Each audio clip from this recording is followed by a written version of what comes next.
Монголын хэсгийн 1500 км хүртэлх жин тээвэр буюу Тэмэн жингийн тээвэр бол тухайн үеийн Евразийн хойд Азийн цайны тээврийн хамгийн супер тээвэр байжээ.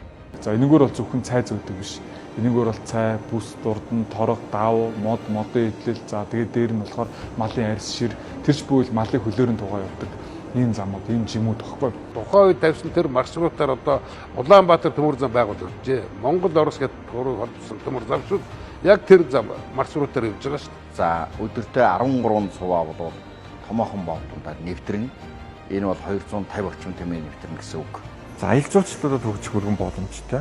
Хятадын талаас бол зөвхөн цайны замын аялал жуулчлал жилд бол бараг 18 сая орчим жуулчин дотоодын эргэлттэй явдаг гэж байна. Өөрөөр хэлбэл энэ цайны замд Монгол улсын одоо гүйцэтгэж байсан үүрэг бол асар их чухал байдаг. Хятад улсыг Орос улстай холбосон эдийн засгийн их маш хөгжингүй коридор болж байгаа. Энэ дундаас эдич гэсэн бас тодорхой хэмжээний ашиг олно.